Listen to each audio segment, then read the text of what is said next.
हम विदुर नीति के 34वें अध्याय का अध्ययन कर रहे थे।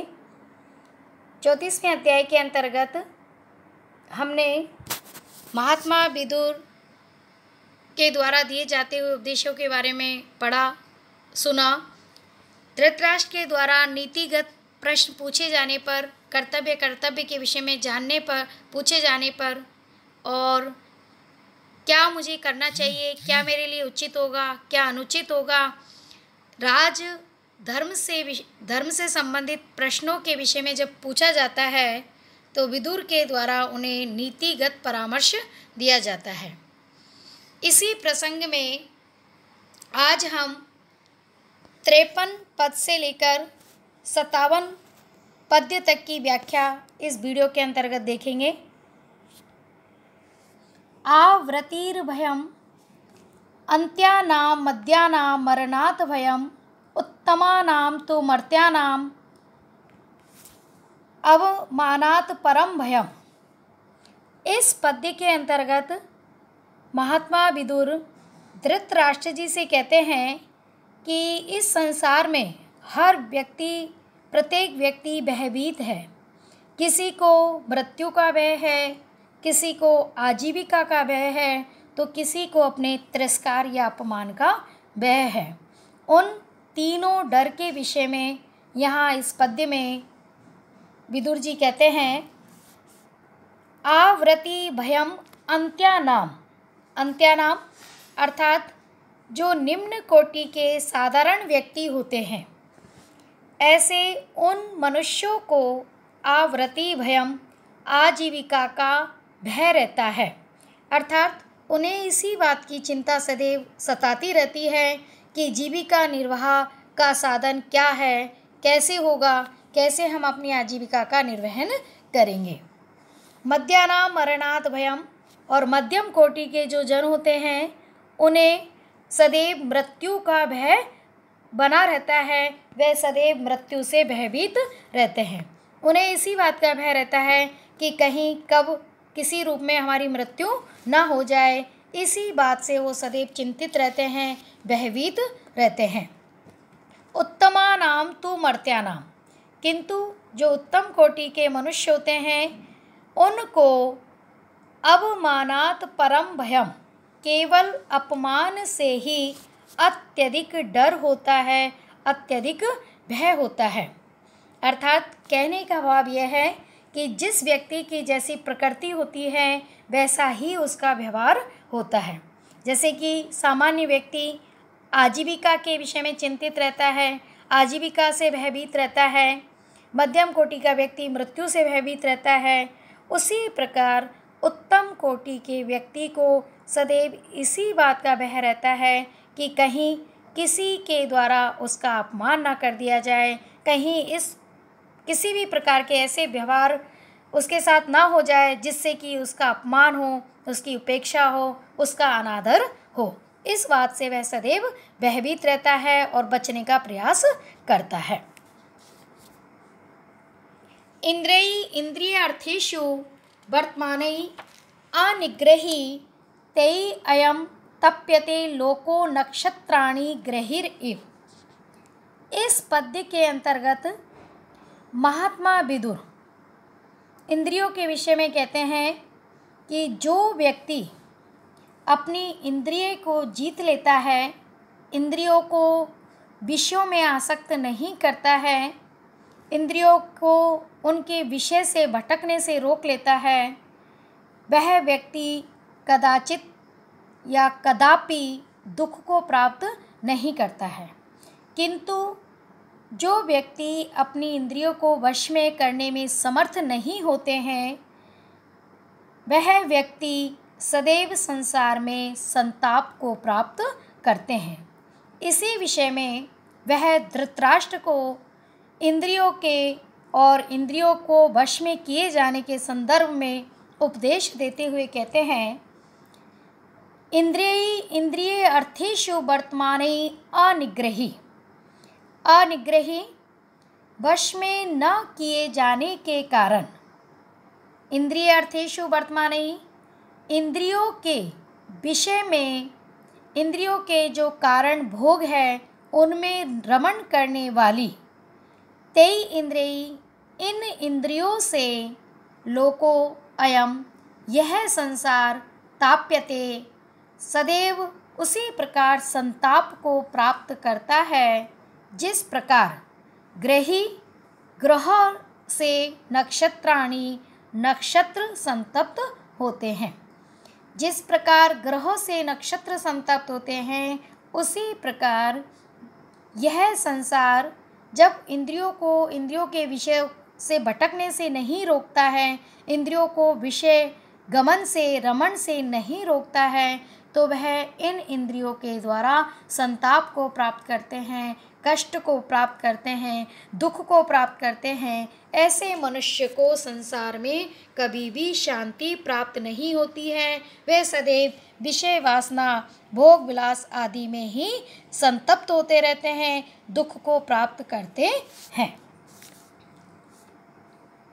यो जितः पंचवर्गेन सहजेन आत्मकर्षिणा आपदः तस्य वर्धन्ते शुक्ल पक्ष इव उडुराट। इस पद्य के अंतर्गत विदुर जी कहते हैं कि जो इन पंच ज्ञानेंद्रिया नेत्र कर्ण नासिका त्वक और जो जिह्वा है, इनके वशीभूत होकर इनके प्रति मोहित होकर कार्यों में संलग्न होते हैं, ऐसे व्यक्ति की विपत्तियां सदैव वृद्धि को प्राप्त करती है। अर्थात उसकी विपत्तियां दिन रात अनवरत रूप से वृद्धि को प्राप्त करती हैं, बढ़ती रहती हैं। उसी को एक उदाहरण के माध्यम से समझाते हुए यहाँ विदुर जी धृतराष्ट्र से कहते हैं कि यह जो मनुष्य आत्मकर्षिणा वश में करने वाली पंचवर्गेन इन 5 इंद्रियों के द्वारा आँख कान नासिका त्वक और जिह्वा इन 5 ज्ञानेंद्रियों के द्वारा सहजेन सरलता से जीत लिया जाता है। अर्थात जो मनुष्य इन इंद्रियों के वश में हो जाता है, तस्य उस व्यक्ति की आपदः विपत्तियाँ वर्धन्ते उसी प्रकार वृद्धि को प्राप्त होती हैं, जिस प्रकार शुक्ल पक्ष उडुराट इव, जिस प्रकार शुक्ल पक्ष में चंद्रमा की कला वृद्धि को प्राप्त होती है। कहने का भाव यह है कि जिस प्रकार शुक्ल पक्ष में चंद्रमा की कला धीरे धीरे बढ़ती जाती हैं, उसी प्रकार जो व्यक्ति अपनी इंद्रियों को अपने वश में नहीं करता है, अपितु इंद्रियों के मोहपाश में आबद्ध हो जाता है, उस व्यक्ति की आपत्तियां भी चंद्रमा की कला की भांति निरंतर बढ़ती जाती है। तो इसलिए व्यक्ति को चाहिए, एक राजा को चाहिए कि वह इंद्रियों को वश में करके अपने कार्य करे। वश्येन्द्रियं जितात्मनं धृतदंडं विकारिषु परीक्ष्यकारिणं धीरम अत्यंतम श्रीर्निषेवते।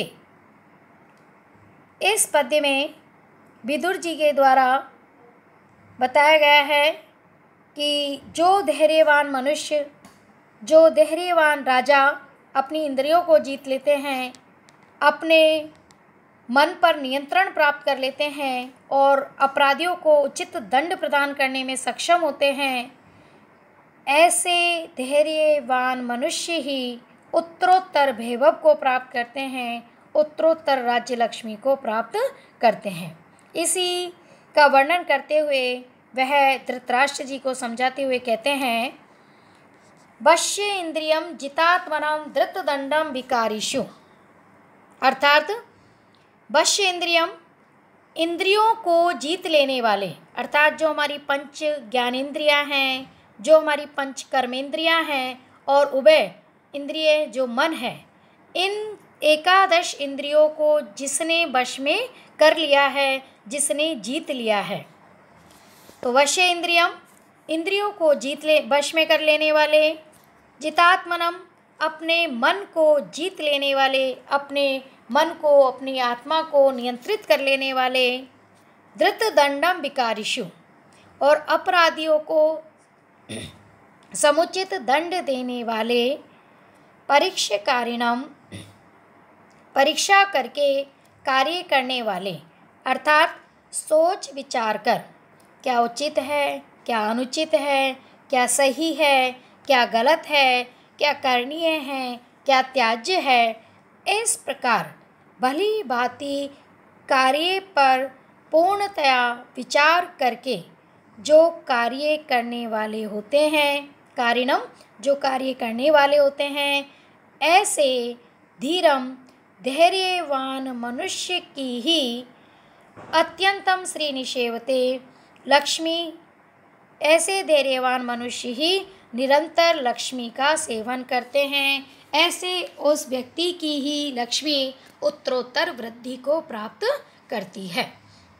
अर्थात विदुर जी के कहने का भाव यह है कि राजा यदि अपने राज्य को स्थायित्व प्रदान करना चाहता है तो उसे जितेंद्रिय होना चाहिए, उसे अपने आत्मा को, अपने मन को नियंत्रित करने का सामर्थ्य रखना चाहिए, और अपराधियों को दंड देने का भी उसे गुण होना चाहिए कि जिस अपराधी का जैसा अपराध है उसके अनुरूप वह दंड विधान के माध्यम से उसे दंड कर उसे उचित मार्ग पर ला सके, उसे अनुशासित कर उसे सही रास्ता दिखा सके, और जो कार्य करते समय उस कार्य के परिणाम के विषय में भली भांति जाने विचार करे, जो धैर्यवान हो, ऐसा जो राजा होता है, ऐसा जो विवेकी राजा होता है, उसका राज्य ही स्थायित्व को प्राप्त करता है, वही सदैव राज्य लक्ष्मी का उपभोग करता है।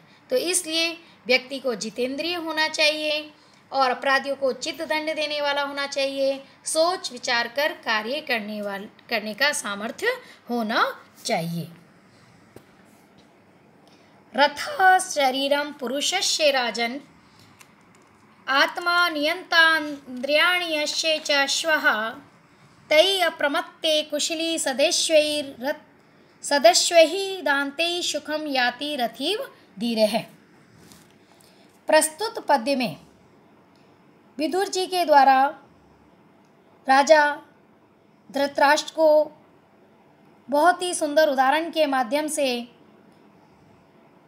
कुशल, आत्मा और जीवन का एक सुंदर उपदेश प्रदान किया गया है कि किस प्रकार एक कुशल सारथी अपने बुद्धि चातुर्य से अश्व को नियंत्रित करके सुखपूर्वक यात्रा संपादित करता है, तो उसी प्रकार मनुष्य भी अपनी जीवन यात्रा को कैसे सुगम बना सकता है, कैसे सरलता से जीवन जी सकता है, उसका बहुत सुंदर वर्णन इस पद्य के अंतर्गत विदुर जी के द्वारा किया गया है। रथः शरीरम पुरुषस्य राजन, राजन, हे राजन, धृतराष्ट्र जी को समझाते हुए कहते हैं कि हे राजन, पुरुषस्य शरीरम, मनुष्य का शरीर रथः, रथ है। मनुष्य का ये जो शरीर है वो रथ के समान है। आत्मा नियंता, और आत्मा क्या है? आत्मा इसका सारथी है। इंद्रियाणि यस्य च अश्वः, और अश्व इंद्रिया जो है, ज्ञानेन्द्रिया, कर्मेंद्रिया और जो मन है, ये जो इंद्रियां हैं, एकादश इंद्रियां, वो इस के अश्व हैं, इस शरीर के अश्व हैं। तै अप्रमत्ते कुशली सदस्यैर्दान्तैः सुखं याति रथिव धीरः। अप्रमत्ते अर्थात सावधान होकर, सदस्यैः वश में, दान्ते ही वश में किए हुए, इनको वश में करके सावधान रहने वाला कुशली, कुशल और धैर्यवान मनुष्य ही, धीरः धैर्यवान मनुष्य ही, रथी इव, रथी के समान, सारथी के समान, इन अश्वई, इन अश्वों से सुखम, सुखपूर्वक याति, यात्रा को संपादित करता है। अर्थात कहने का भाव यह है कि जिस प्रकार सारथी अश्वों को कुशल संचालन के माध्यम से रथ को चलाता हुआ अपनी यात्रा को सुखद बनाता है, सुखपूर्वक अपनी यात्रा संपादित करता है, उसी प्रकार मनुष्य का यह जो शरीर है वह रथ है, सारथी उसकी आत्मा है और इंद्रियां उसके अश्व है। अतः वह कुशल सारथी के समान अपनी इंद्रियों को भली भांति वश में करके और सदैव सतर्क रह के सावचेत रहकर कुशलता पूर्वक जो धैर्यवान व्यक्ति होता है वही अपनी जीवन यात्रा को सुखपूर्वक संपादित कर पाता है, इस जीवन को सुखपूर्वक चलाने में सक्षम होता है, इस जीवन में को धैर्यपूर्वक संपूर्ण कर पाता है।